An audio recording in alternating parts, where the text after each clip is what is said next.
Praise the lord. ఈరోజు వాక్యాంశము ఆదికాండం 16వ అధ్యాయం 13వ వచనం. చూచుచున్న దేవుడవు నీవే అనే పేరు తనతో మాట్లాడిన యెహోవాకు పెట్టెను. ప్రభు ఈ వాక్య భాగం నుండి ఈరోజు మనతో ఏం మాట్లాడుతున్నారో చూద్దాం.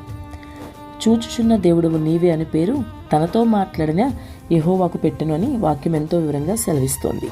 మరి సహోదరి సహోదరుడా, ఈరోజు నీ పరిస్థితి ఏంటి? దేవుడు నిన్ను చూస్తున్నాడు అని నీకు తెలుసా? నిన్ను ఎవరు పట్టించుకోపోయినా నీ ప్రభు ఎప్పుడు పట్టించుకుంటాడని, నీ పరిస్థితి అంతా ఆయన కనుసన్నల్లో ఉందని నీవు తెలుసుకోగలుగుతున్నావా? అందరూ నన్ను విడిచిపెట్టేశారని ఒకవేళ నువ్వు భావిస్తున్నావేమో.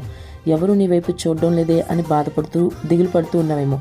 నువ్వు ఎప్పటికీ ఒంటరివే అనే ఆలోచనలు నువ్వు కలిగి ఉంటే ప్రభు నీతో ఈరోజు చెప్తున్నారు. ఆయన ఎవరు అంటే చూచుచున్న దేవుడు.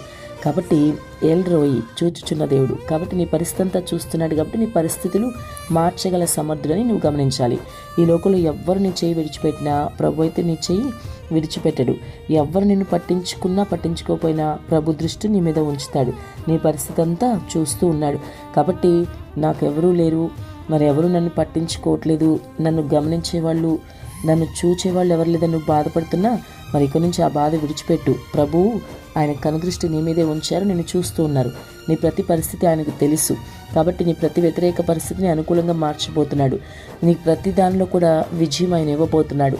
ఎన్నాళ్ళ నుంచో నీకు ఒక పరిష్కారం లేని సమస్య కలిగి ఉంటే దేవుడు మాట్లాడుతున్నారు. ఆ సమస్యకి త్వరలో ఆయన పరిష్కారం ఇవ్వబోతున్నాడు. నీ ప్రార్థన, నీ భారము అంతా ఆయనకు తెలుసు. ఆయన చూస్తున్నాడు. కాబట్టి ఆయన దృష్టి నీ మీద ఉంటే నువ్వు దేనికి భయపడనక్కర్లేదు. అన్ని విషయాల్లో నీకు విజయం కలుగుతుంది. నీ వ్యతిరేక పరిస్థితులన్నీ కూడా నీకు అనుకూలంగా మారిపోతాయి. శత్రువులు సైతం మిత్రులుగా ఆయన మారుస్తారు.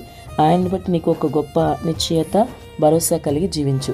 కాబట్టి ఇంతవరకు నువ్వు మరి ఎటువంటి పరిస్థితిలో ఉన్నా ఇక మీద దేవుడు నన్ను చూస్తున్నాడు, నా పరిస్థితి అంతా ఆయనకు తెలుసు, ఆయన నాకు సహాయం చేస్తాడు అని ఒక భరోసా కలిగి ముందుకు వెళ్ళు. ఆయన కనుదృష్టి నీ మీద ఉండాలంటే నీవు మరి ఎలా ఉండాలి? ఆయనకి ఇష్టడివిగా జీవించాలి. వాక్యానుసారమైన జీవితం నువ్వు జీవించగలిగితేనే ప్రభు దృష్టి నీ మీద ఉంటుంది. ఆయన నిన్ను చూస్తున్న దేవుడు, ఇంకా నీ పరిస్థితులు మార్చగల సమర్థుడు. కాబట్టి వాక్య వ్యతిరేకంగా ఏదున్నా సరే నీలో ఇప్పుడే విడిచిపెట్టు, వాక్యానుసారంగా జీవించు. తప్పకుండా ఆయన నిన్ను చూస్తున్నాడు గనుక నీ పరిస్థితులు మారుస్తాడు. ఆమేన్.